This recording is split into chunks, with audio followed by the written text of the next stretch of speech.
បាទជំរាបសួរបងប្អូនទាំងអស់គ្នាបាទចឹងថ្ងៃនេះខ្ញុំមានវីដេអូថ្មីមួយចង់បង្ហាញដល់អ្នកគ្នាអំពីការធ្វើតារាងប្រាក់ខែបាទដែលយើងមានលក្ខខណ្ឌនៅក្នុងនោះដែរបាទហើយលំហាត់នេះគឺដោយសារកូនសិស្សខ្ញុំគាត់ធ្វើទៅហើយខ្ញុំបញ្យល់គាត់ប៉ុន្តែគាត់ថាចង់ឲ្យធ្វើវីដេអូដើម្បីច្បាស់ចឹងឥឡូវយើងចូលទៅមើល Excel ទាំងអស់គ្នាខ្ញុំនឹងបញ្យល់លម្អិតពីការប្រើប្រាស់ if ហើយនិង and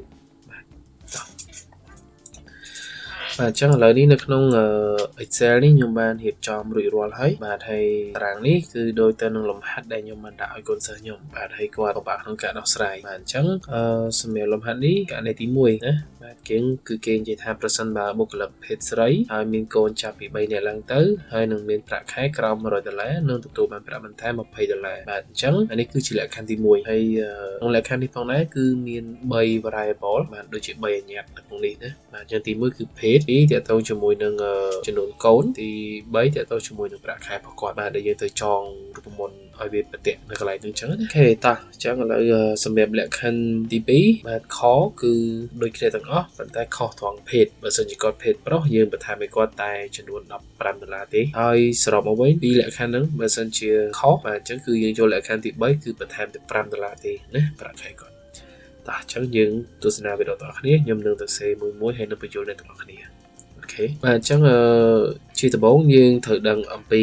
រូបមន្តដែលយើងត្រូវប្រើដំបូងសិនណាអញ្ចឹងទី1គឺប្រកាសជា if ហើយណាពីព្រោះយើងប្រើមានពាក្យថា present bar តមកទៀតលក្ខខណ្ឌ3បានន័យថា3នេះបានន័យថាយើងត្រូវការប្រើរូបមន្ត and ដើម្បីឲ្យសិក្សាទៅលើលក្ខខណ្ឌរបស់យើងណាឲ្យ true ទាំងអស់បានយើងឲ្យលទ្ធផលមួយដែលគាត់ត្រូវអញ្ចឹងណាបាទតោះអញ្ចឹងឥឡូវយើងចាប់ផ្ដើមទៅសេរូបមន្ត if ណាបាទខ្ញុំមកទៅសេលឿននេះមកដើម្បីធំស្រួលមើលបាទអញ្ចឹង if ណាបាទហើយយើង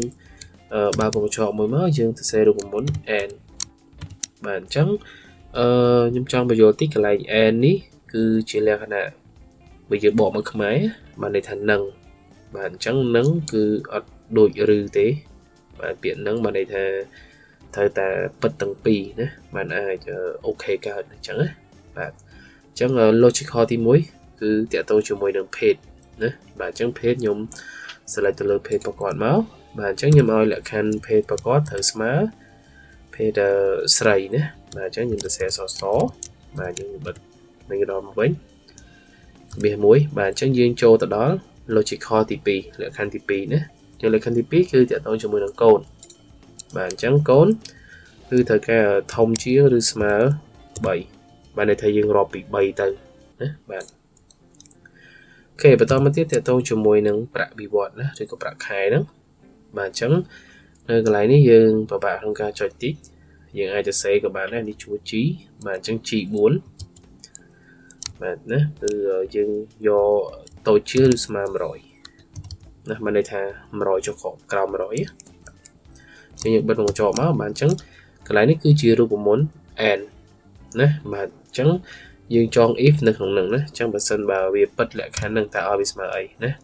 អញ្ចឹងយើងឲ្យ G4 បូក$20ណាបាទអញ្ចឹងប្រសិនបើអត់ពិតទេបើអត់ពិតអញ្ចឹងយើងត្រូវទៅសេរូបមន្ត if មួយទៀតនៅកន្លែងហ្នឹងណាហើយយើងប្រើប្រាស់ and ដដែលដើម្បីសិក្សាទៅលើលក្ខខណ្ឌហ្នឹងណាអញ្ចឹងកន្លែងនេះខ្ញុំអាចទៅសេមកដូចមុនមកបាទស្មើ page pro អូខេទី2តទៅជាមួយនឹងកូន F4 បាទធំជាងឬស្មើ3បាទមួយទៀត G4 តូចជាងឬស្មើ100អូខេបិទវងចោលវិញយើងក្បៀសមួយមកបាទអញ្ចឹង G4 បូក$15ណាបាទអញ្ចឹងកន្លែងនេះនៅពេលដែលយើងបានពីរលក្ខខណ្ឌហើយណាអញ្ចឹងមិនដែលយើងទៅសេកហើយខហើយអញ្ចឹងយើងចូលមកដល់កតែម្ដងចុងក្រោយហ្នឹងណាបាទអញ្ចឹងបើសិនបើ fail ទី1ទី2ហើយអញ្ចឹងគឺចូលលក្ខខណ្ឌទី3ណាចូលលក្ខខណ្ឌទី3គឺយើងយក G4 ហ្នឹងបូកជាមួយនឹង$5 automatic ណាយើងបិទមកចោលវិញមកអូខេណាអញ្ចឹងយើងបានទឹកលុយកន្លែងនេះគឺស្មើនឹង$115ណាអញ្ចឹងយើងអាចតេស្តបន្តិចទៅដឹងហើយណាថាឥឡូវ page pro អូខេ page pro ហើយមានកូនចាប់ពី3នាក់ទៅហើយប្រាក់ខែក្រោម100ជាងទទួលបាន $15 ណាចឹង115គឺត្រឹមត្រូវហើយតែបើកូនគាត់2នាក់ចឹងគាត់ទទួលបានតែ$5ទេណា$5ទេចឹងបើយើងដាក់កូន3ដដែលហើយនៅក្នុងនេះខ្ញុំដូរទៅជាភេទស្រីវិញចឹងគាត់ទទួលបាន120ណាបាទចឹងសរុបមកវិញកន្លែងនេះបានន័យថាយើងចងរូបមន្តត្រឹមត្រូវណាចឹងនៅពេលដែលយើងចងរូបមន្តឬក៏អនុវត្តអីមួយយើងត្រូវការផ្ទៀងផ្ទាត់បាទចឹងនៅពេលដែលយើងបានប៉ុណ្ណេះយើងអាចអោបចូលក្រោមមកបានណាអីទេអូខេចឹងសម្រាប់រូបមន្ត N នេះគឺខ្ញុំសង្កេតឃើញថាមានគេប្រើប្រាស់ច្រើនដែរព្រោះដោយសារលក្ខខណ្ឌពេលខ្លះមាន2មាន3អញ្ចឹងណាអាស្រ័យទៅលើដែលគេកំណត់មកបាទអញ្ចឹងវីដេអូមានតែប៉ុណ្្នឹងទេហើយខ្ញុំសង្ឃឹមថាអ្នកទាំងអស់គ្នាបាទមើលវីដេអូនេះហើយទទួលបានចំណេះដឹងពីវីដេអូនេះហើយបើអ្នកទាំងអស់គ្នាគិតថាមានប្រយោជន៍បាទអញ្ចឹងសូមជួយ like និង subscribe ហើយនឹងចែករំលែកទៅមិត្តភ័ក្តិយើងដទៃទៀតផងដើម្បីឲ្យគាត់យល់ដឹងពីចំណុចនេះដែរតោះអញ្ចឹងមានតែប៉ុណ្្នឹងទេជួបគ្នានៅវីដេអូក្រោយបាយបាយ